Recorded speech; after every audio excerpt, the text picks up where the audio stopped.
Hi, my name's Josh, And my name is Kasia. and together we are JKT Travels. Come along and join us as we travel around the world. Don't forget to like and subscribe.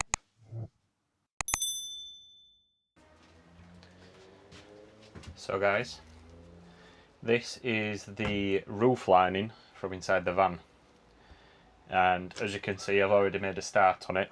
I've already done the front one, and this is one that goes from the B pillar back, so behind the front chairs, all the way to the boot, basically. And what's happened is the roof lining was sagging, so I'm now in the process of prepping this panel to receive a new roof liner.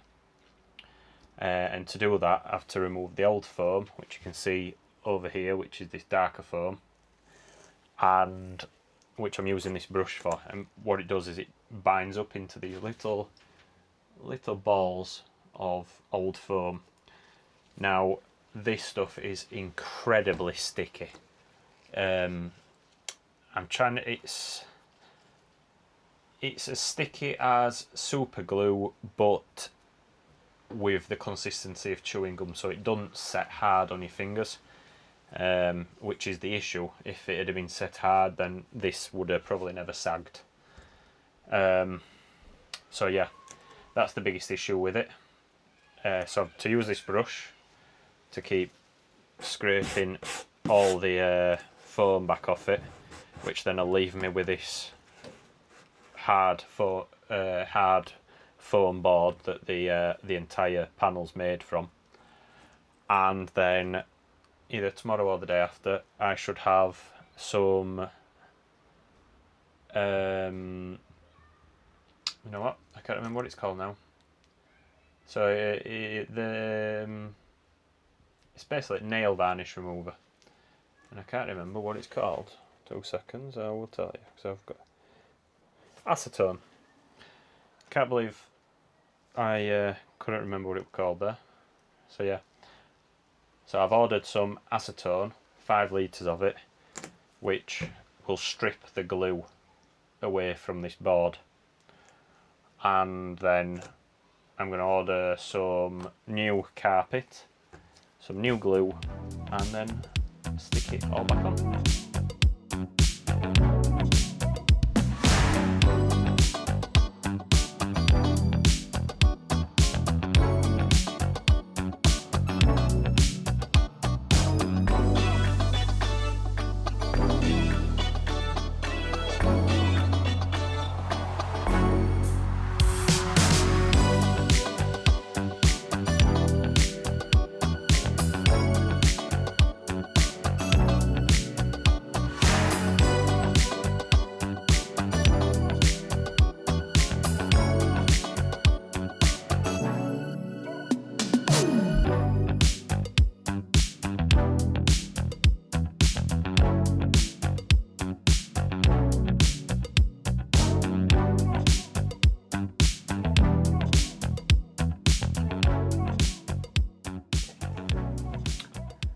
So these are some of the plastics that got broke. So this one literally, this broke here, which you can just see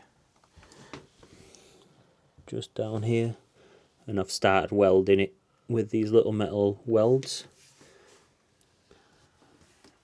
and we're going to continue until hopefully that's sorted. This is the big one that I have to do. So as you can see, there's a big crack there, and obviously it goes right the way up here. That's cracked, and then I've got some of these pieces of plastic to weld back together. This is going to be quite a big job on this one, but I'm pretty confident. The kit that I've got here, I bought this pin welder. It comes with these little wires, and then it also has some of this mesh that you can put in just to further reinforce the plastic, and some extra material, so some little sticks of extra plastic that you can melt over these to really reinforce your weld. So I'm going to carry on, and then hopefully these will be good to go back in the van.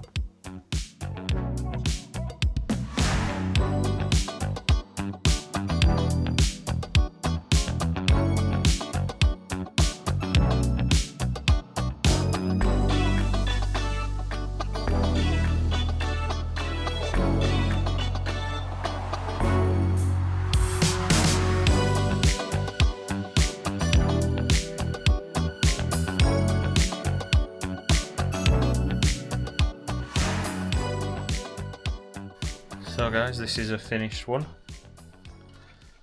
So as you can see there, it's all been welded, that crack, and that's it. So you can just see the hairline crack there. Don't know what's going on here, it doesn't seem to be focusing. But you can see just about the crack there, which we do have plans to carpet these trim panels, so that's not going to be seen, and the carpet will further what do you call it now, strengthen the plastic itself as well. So yeah, saving money, because these panels second hand and in sort of a rough unknown condition are this usually start from about £50 per piece, which the amount that I've broken would be £150. The little welder, the plastic welding kit, cost £40. So quite a big saving for something that has next to zero effect on the end product. So yeah, very good, very happy. Like I said, the acetone has arrived. I've done a little test patch here. I don't know if you can see it very well on film, but it really does work. This whole part is absolutely not sticky, which is great. I was like dabbing the cloth before into the end of this drum, just tipping it over like that and then rubbing, which wasn't the best, so got myself a spray bottle and I'm going to spray it and give it all clean.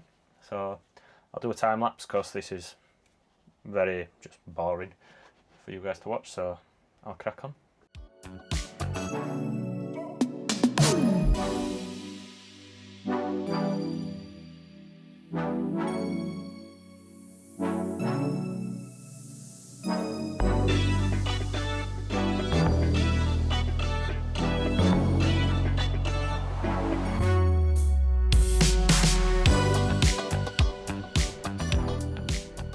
So that's this panel done. It's nice and dry, not sticky. Removed all the glue, which means when I come to respray the adhesive and fix the new carpet to the liner, it'll be nice and it'll glue down to it basically. I have done one of these in the past and didn't remove that dirty foam, which you can just see on this board here a little bit, and I didn't remove the glue, and probably within a few weeks the liner had come away. So you've done a lot of work already removing it all for nothing basically. So fingers crossed this time everything goes well. It's looking like it will, so pretty happy. Just got to do that one now. We're just gluing together what is the rear blower pipework. So again, it was made out of the foam just like the roof liner, or very similar. So we've had to scrub all the foam away, and we've been left with sort of almost like a cardboard, plasticky cardboard type of material, and we're just gluing it back together now. So I've wiped it all down with the acetone again to remove the glue, and I'll just show you how we're gluing it all back together. So this part here attaches here to the roof, which then blows the air out to the 6 vents in the roof. And then we're just using some pink grip to re-seal this back together, and then nail it. Made the mess there. But that then, oh dear, we have made a mess. And then this clamps down, and we're just going to use some of those clamps there to put it all back together. So I'm just going to run a bead of glue around this side and then clamp it up, and hopefully that should be problem solved. We're back in the van, and the next job for us to do, which while we've got the interior out of the van, so no roof lining, and all these side panels are removed, I'm going to take the opportunity to let me just put the camera down. I'm going to take the opportunity to run the wiring and install the reverse camera for the that comes with this Android radio. Never done one before, so it's a bit of a learning phase. I already broke, or not slightly broke, the plug that it comes with, which is this one, and this pink wire here is the reverse cable which goes here, which I don't want to use this because I've already got an aftermarket one of these which swaps the live and switch lived, which on Volkswagens is crossed, which is these yellow and red wire here. So as you can see, I've already unplugged it, but as you can see, the yellow and red wire here is red to yellow and yellow to red, and that means when I turn the van off I still have the saved radio channels and all that stuff, time and date, etc. So what I need to do now, I've correctly removed, without just pulling it off, a spare one of these cables, which I'm going to now fix into the socket here, and this connects to, where are we now, to this red wire on the wiring harness for the camera. So we're going to go ahead and do that, and then have to try find a way to run the cable round the dash, up the A-pillar, and then follow the existing wiring which goes through the holes in the roof, and just run it with the other wiring all the way through to the boot lid, and then through to the outside. So yeah, let's crack on.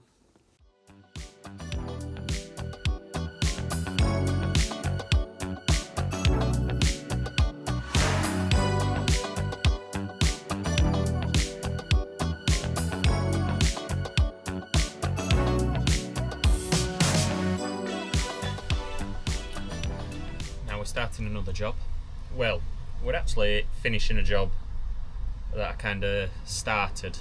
So I started doing the reversing camera, which you'll probably see all as one video, but essentially I started it and then realised that the cable, you can't quite see it but it's over my shoulder there, the cable that runs all the way to the boot to attach the camera isn't quite long enough, by probably a few meters to be honest. So I ordered a new one, a longer cable, which has arrived, which I have here. So I think the one that comes with the radio is 6 meters, this is 10 meters, so that'll be good. That should be enough to just do it in one nice long strip, no additions. And then I've just got some black and red power cable, as I need to extend that wiring to attach it. Obviously it's to go all the way from where I'm mounting the camera, which is on the panel above the number plate where the grab handle is, the locking handle.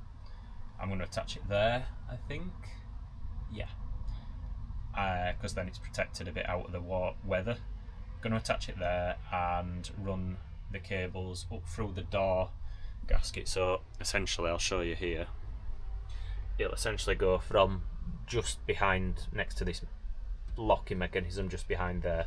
I think you might be able to see, yeah, there's just one of the lights there, so I'm going to go through one of the number plate lights, and it's going to run all the way along here, up inside this post, up through the rubber gasket here, and out through with these cables, and then it's going to have to run along here, down, and then come to the rear lights here, that's where I'm going to get my power from to power the light. So when I select reverse and the light comes on, the reverse lights come on, it'll give the power to the camera and turn the camera on as well. So that's the plan.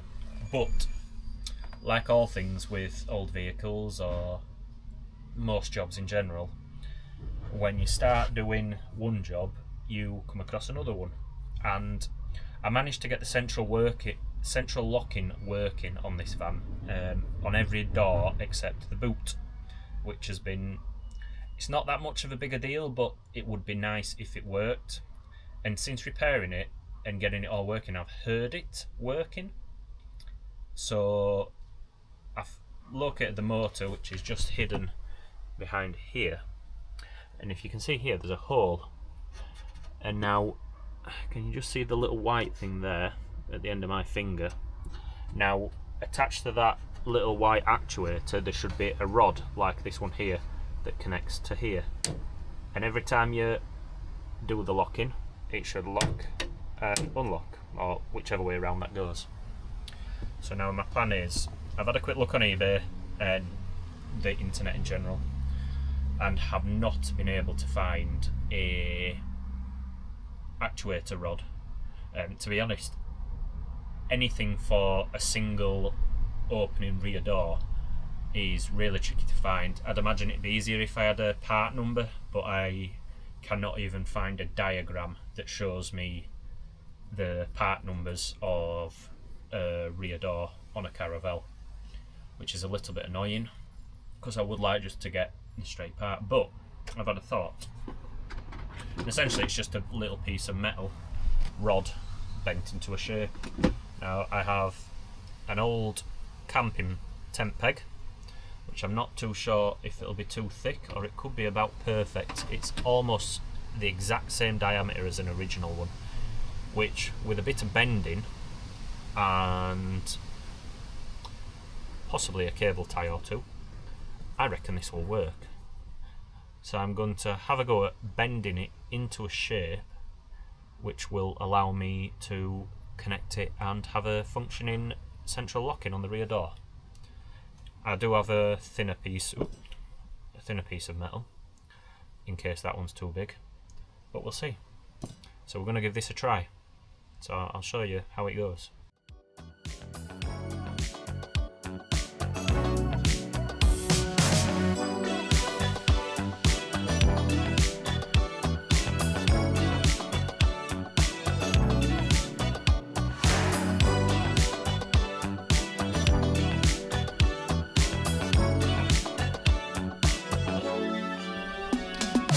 Well, that turned out to be one of the smaller jobs that I've had to do, or one of the quickest. Needs a slight bit of adjustment, just the piece that goes into the lock just needs shortening down a bit. But I've just tested it and it works. So, thumbs up. Absolute blinder. Literally probably about a 10p repair here, which will change the van, because now there's no messing around with the lock on the back of the van, on the boot, which the lock on this boot is actually a bit, it works fine, but there's just something about it, I don't know what's happened to it in the past, but it's just a little bit odd. So yeah, now it works great, so I'll show you guys.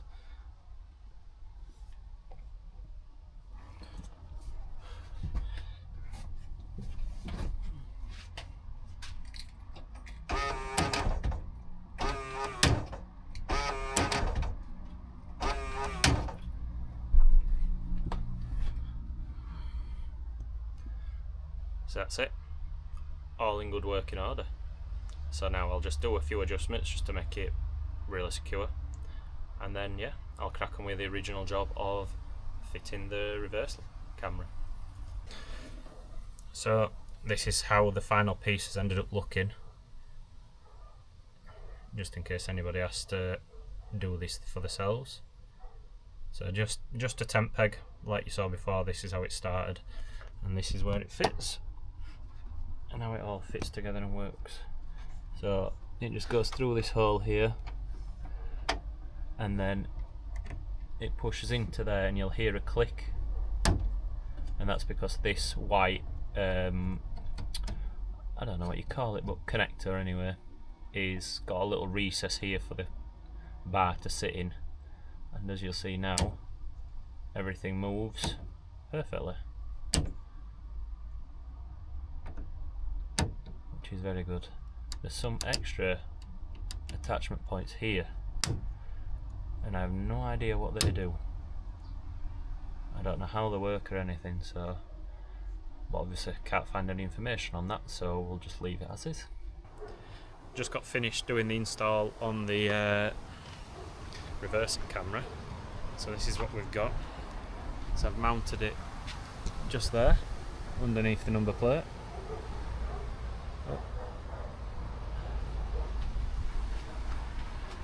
Just cable tied any excess wiring, fed it all the way up through the door, up along here, through this rubber hose which I need to reconnect, and then it comes out here, does the power cable which is going to get attached and cable tied around there, and then comes down through this airbox and into the lights there, and then the video feed cable just runs along and all the way down the A-pillar, through the dashboard and into the camera. So I'm just going to show you now. This is what it looks like from the back, so you can't even see it at all. Just have to get right under there, and then I'll just show you what it's like on the screen. This stereo was £40 on Amazon, little Android one. We don't have much choice on the radios because it sits a little bit behind this beveled bit here, so it has to fit exactly or else it'll stand proud. But this, when I put it into reverse, I'll turn the ignition on, and that's your view. Perfect for hooking trailer up, or well, just generally being able to park as close as you can in some situations, getting right up to another car or whatever. It's not the longest of vans, and it's a short wheelbase version at that, so we don't suffer too badly from struggling to park, or we won't do. I've had my previous van wore the same length as this, I think, but I won't be the only one driving this. Kasha will also be driving, and yeah, sometimes you really need to use every last millimetre of space, so worth to have, especially we're free with the radio, so may as well install it. It's a no-brainer.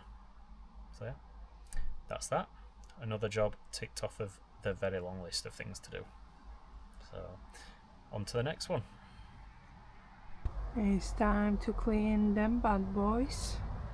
Just look at this.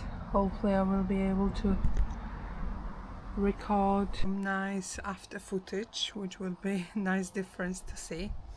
But yeah, for now let's crack on.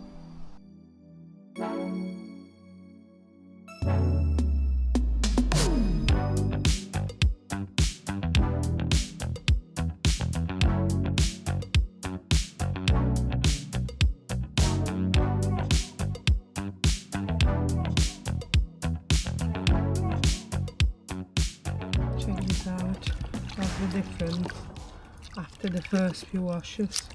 I've got some clean water as well. I'm gonna just put a cloth on top of it and renew with hot water, but yeah, that is just literally, actually makes me a bit sick, because obviously that means that it's from the head. Oh, talking about heads. Oh my god, let's keep going.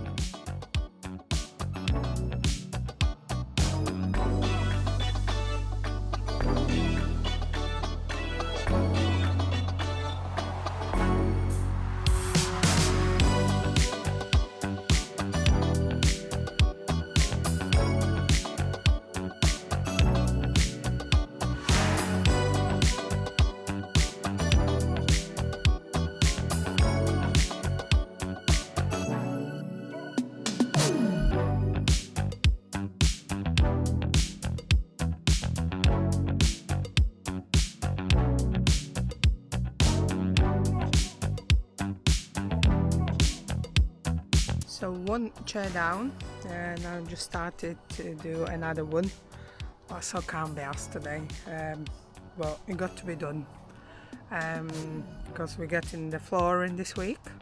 When we're at work, we're going back to work tomorrow, so next week we will be doing the roof finishing. Josh, which is in the background there, has cleaned it all up while I was doing something else, and we're gonna to now, what is it, no carpenter, what is it called? What we're gonna do with roof? Poster?